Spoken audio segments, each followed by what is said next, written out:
O mal está entre nós. E é agora que ele está montado numa montanha de dinheiro. Claro, eu estou me referindo à convenção que oficializou a candidatura de Bolsonaro, um dos mais grotescos espetáculos que a nossa história política já produziu. Não foi só a tentativa de manipular a fé das pessoas o que mais me indignou.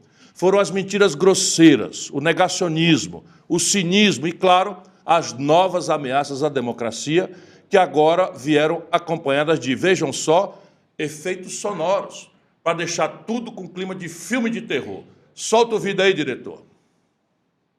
Convoco todos vocês agora, para que todo mundo, no 7 de setembro, vá às ruas pela última vez.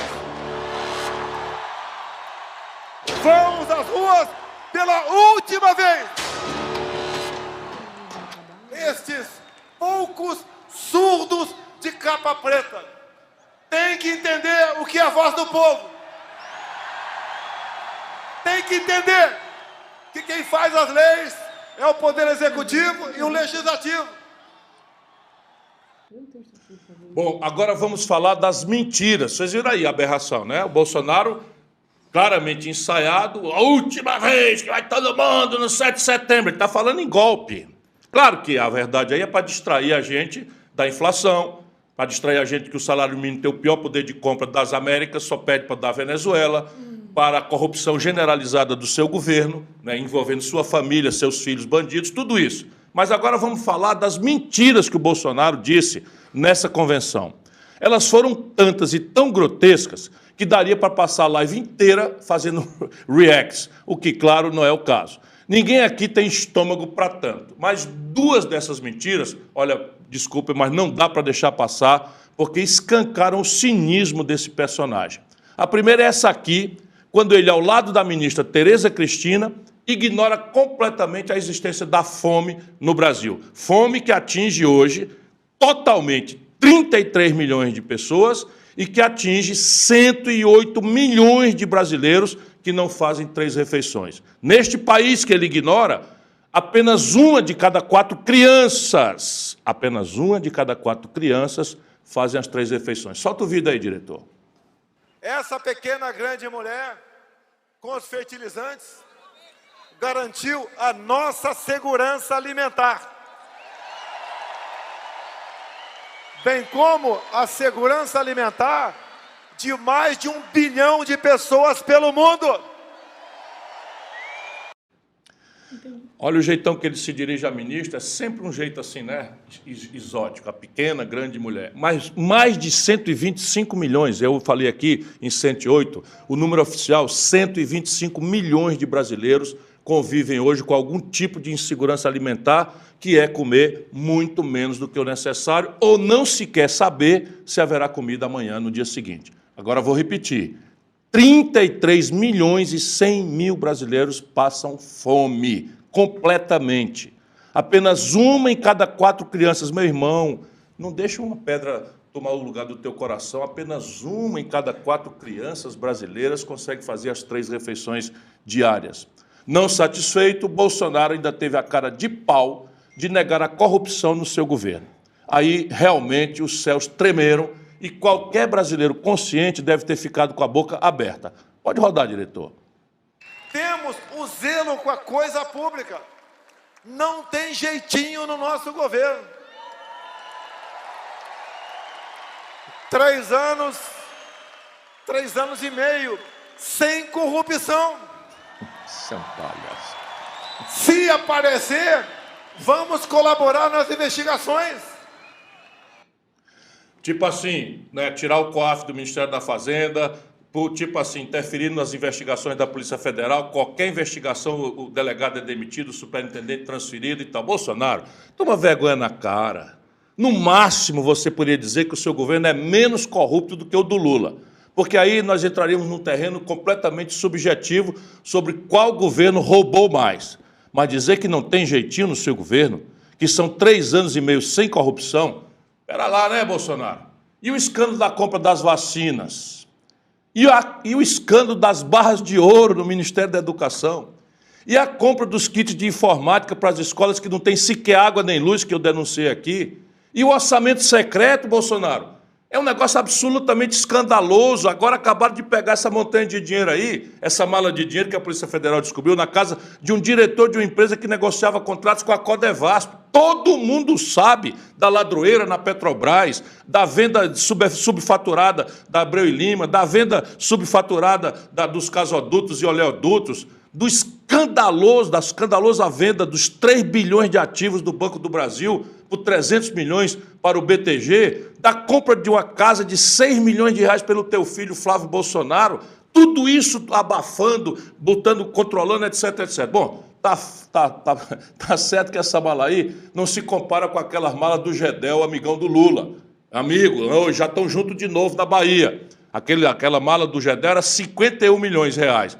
Bota as duas fotos lado a lado aí, diretor, para a gente acompanhar. Bom, a da direita é a roubalheira do amigo do Bolsonaro. A da esquerda é do amigo Gedel, do Lula. E assim caminha a humanidade e esse país indo para o brejo e o nosso povo cada vez mais desconfiado que a política virou mesmo um pardieiro de bandidos, de ladrões e de egoístas, né, que esquecem todo e qualquer princípio moral, qualquer escrúpulo na luta selvagem pelo poder e pelos privilégios. Bom, nessa disputa de bala de dinheiro roubado do povo, o Gedel continua imbatível. Por enquanto, mas por enquanto apenas, vamos aguardar que mais vai aparecer muita coisa ainda por aí. Mas já que estamos falando de malas de dinheiro, vale a pena a gente ver um trecho de uma entrevista do senador Jacques Wagner, do PT. Meu amigo, mas veja bem como é a régua do PT. Corrupção para eles só interessa a dos outros. O contexto, para quem não sabe, é o seguinte: Gedel, que é o manda-chuva do MDB da Bahia, indicou um correligionário seu, o vereador Geraldo Júnior, para ser o candidato a vice-governador na chapa do petista Jerônimo Rodrigues, lá na Bahia. Aí veja a explicação do Wagner quando foi questionado sobre essa aliança. Solta aí, diretor. A chegada do MDB nessa base de Jerônimo não causa nenhum tipo de constrangimento a vocês do PT, visto que teve toda aquela situação de Gedel com a justiça, teve aquelas fotos dos bunkers, da mala de dinheiro? Para mim não causa nenhum constrangimento, já conversei muito com o Gedel, com o Lúcio, mas na verdade a aquisição do MDB, a aquisição de Geraldo Júnior, presidente da Câmara de Vereadores daqui de Salvador, eu considero que foi uma grande aquisição. Aí, nenhum constrangimento, engraçado é a palavra aquisição. Aquisição é o ato de adquirir, né? Também pode ser sinônimo de comprar. Bom, tá aí nenhum constrangimento mesmo, nem coisa alguma.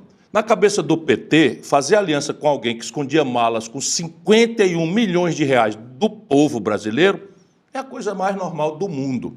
E reparem, é implicância minha ou vocês também não acharam meio esquisito o Jacques Wagner falar em aquisição do MDB?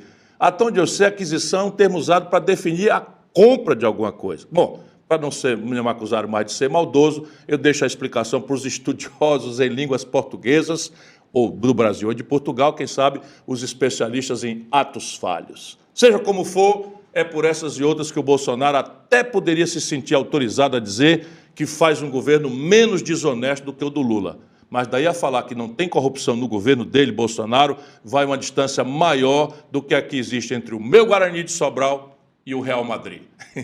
O Guarani de Sobral não vai nada bem, não é? Bom, e aí do promotor, quer dizer, do promotor do Ministério Público, ou do delegado da Polícia Federal, que se atrever a investigar mais a fundo esses escândalos do Bolsonaro e da sua turma. Todos são transferidos, como eu já falei, afastados ou exonerados, quando começa a descobrir quem são os peixes graúdos por trás dessas escandalosas roubalheiras. A gente também sabe bem o que acontece quando a denúncia chega à Procuradoria-Geral da República do Dr. Augusto Aras. Gaveta ou arquivo. Agora mesmo, a Procuradoria-Geral da República encaminhou parecer ao Supremo Tribunal Federal pedindo o arquivamento de 7 denúncias feitas pela CPI da Covid contra Bolsonaro, o general Pazuello e outros bolsonaristas de triste memória. A Procuradoria não viu nada de errado no comportamento dessas autoridades, mesmo diante do fato de que o Brasil, que tem o equivalente a 3% da população do mundo, registrou aqui, entre nós, 11% das mortes causadas por Covid do mundo todo. Você prestou bem atenção, meu irmão? O procurador não viu nada demais. No Brasil vivem 3% da humanidade, mas aqui morreram 11% de todos os mortos do mundo. E a explicação foi o comportamento criminoso, não só anticientífico, mas o Brasil foi para o fim da fila da vacina, porque estavam montando esquema com o general Pazuello e tudo, montando esquema de propina na vacina, na hora de uma pandemia que matou quase 700 mil pessoas. Isso eu não vou deixar esquecer em nenhuma hipótese. O Lula e o PT não podem falar, mas eu não tenho rabo de palha. Mas deixa eu voltar aqui à convenção do Bolsonaro. Olha, foi um espetáculo. Foi um espetáculo de cinismo, de boçalidade e de vocação golpista e de desacato à ordem constitucional. Bom, eu quero fazer um último registro. Todos esses absurdos que ele falou estão sendo replicados nas redes sociais a um custo astronômico, porque dinheiro é o que não falta para essa gente deitar e rolar. O PL, senhoras e senhores, o PL gastou oficialmente nada mais, nada menos do que R$1 milhão em um único dia para divulgar os vídeos dessa convenção do Bolsonaro. Presta atenção, R$1 milhão foram gastos na internet, com impulsionamento, com propaganda, em apenas 24 horas. Se isso não for abuso econômico, alô, Tribunal Superior Eleitoral, então eu não sei mais do que é. E olha que eu sou advogado e professor de Direito Constitucional. Vocês anotaram bem? O Bolsonaro e o PL gastaram R$1 milhão com recibo.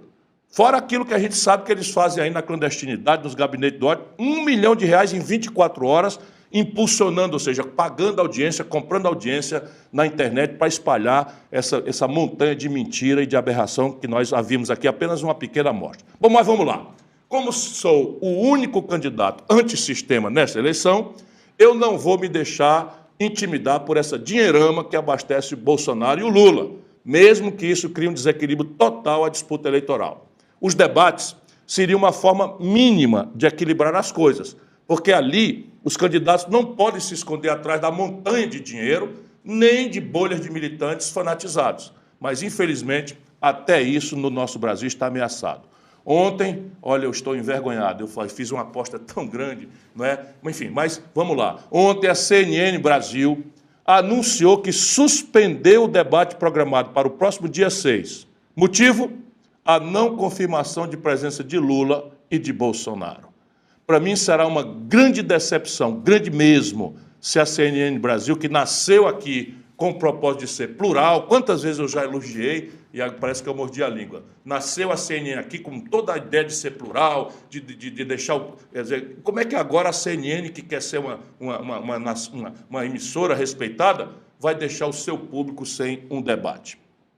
Como eu escrevi no Twitter, a democracia corre muito mais danos com o silêncio de ideias do que com esses arroubos de cão desdentado do Bolsonaro, que nós vimos no show patético que ele deu domingo na sua convenção. Mas, na verdade, eu não me surpreendo com essa fuga dele dos debates. A cabeça do Bolsonaro é tão oca e a sua covardia tão gritante que a gente não podia esperar outra coisa desse sujeito. Já foi assim em 2018, vocês se lembram. O mesmo eu não posso dizer do Lula, que eu digo novamente, ao menos joga no campo democrático. E, portanto, não tinha e não tem o direito de fugir de um debate. Não tinha e não tem o direito de fugir a esse debate. Porque, repare, toda a grande onda para comover os artistas, os intelectuais, os cientistas, já tem um defeito. Parece que a eleição só tem uma tarefa: enfrentar e derrotar o fascismo. Não, as tarefas são duas.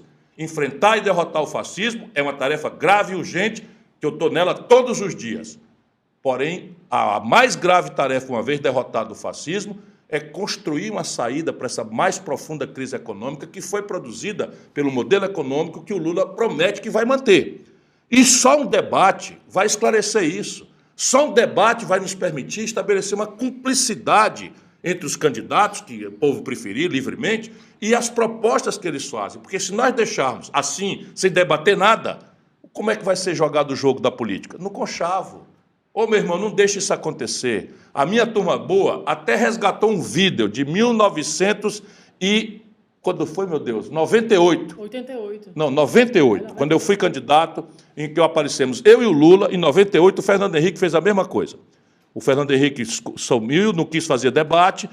E agora, até hoje, o Brasil paga caro por isso. Estou lembrando disso porque a Turma Boa recuperou esse debate. Eu era adversário do Lula, o Lula candidato, eu também candidato, eu tinha ajudado a fazer o real, Fernando Henrique tinha botado a perder o real e estava mentindo despudoradamente e conseguiu isso que a CNN fez, não fazer nenhum debate. Bom, eu e o Lula convocamos uma entrevista coletiva juntos, apesar de adversários, e fizemos uma denúncia. Ele e eu criticando a ausência do Collor, não, do Fernando Henrique, nos debates. Solta aí, diretor. É dando uma demonstração de que uma campanha política pode ser feita de forma civilizada.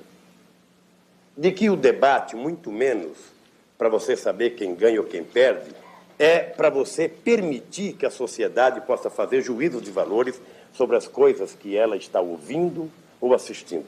Isso não se permitiu. O presidente da República ele não quis debate antes, durante, não é apenas com os candidatos, não. Ele não quis debate com a sociedade brasileira. Esse aqui é um ato de militância, um ato de luta. Agora, o que é que nos une? Nós estamos reclamando regras, nós estamos reclamando o debate. Eu tinha cabelos, eles eram escuros e o Lula era essa figura aí, 98. Eu continuo na mesma linha, continuo do mesmo lado, seguindo a mesma linha de coerência, jogando no campo das ideias. Já você, Lula, que decepção, como diria o meu amigo Ferrúcio, que decepção, cada vez mais parecido com o Bolsonaro. E olha, a tua turma aí fica muito danada com o negócio de falsa simetria. Qual é a diferença, Lula? Qual é a diferença neste campo agora? Qual é a diferença? Quando era contra o Fernando Henrique? Não, quando era agora, na eleição de 2018, Lula. Não é possível. Ô, povo brasileiro, meu irmão, tenha santa paciência. Em 2018, o Lula estava preso e condenado, de dentro da cadeia, entrou na justiça para exigir que a justiça desse a ele o direito de participar dos debates. Agora está aí fazendo igualzinho o Bolsonaro. Igualzinho. E o Bolsonaro, tudo bem, não tem nada para dizer, um bandidaço que enganou muita gente no Brasil, não vai aguentar um debate. Mas o Lula, juntar os melhores cérebros do Brasil para enfrentar o fascismo, ô meu irmão, a luta contra o fascismo é uma luta que se dá na cabeça das pessoas. Como é que nós vamos enfrentar o fascismo omitindo das pessoas um debate? Esclarecendo as causas da tragédia social e econômica do Brasil, indicando as soluções, estabelecendo, volto a dizer, a cumplicidade, sem o que nada vai mudar no Brasil. Bom, seja como for, eu reafirmo aqui que vou seguir encarando esses Golias com a mesma determinação de Davi. Minha funda será o Projeto Nacional de Desenvolvimento que vai colocar o Brasil no lugar onde ele merece, de pé e não de joelhos dobrados, a quem deseja transformá-lo no reino de ódio, de violência e de picaretagem.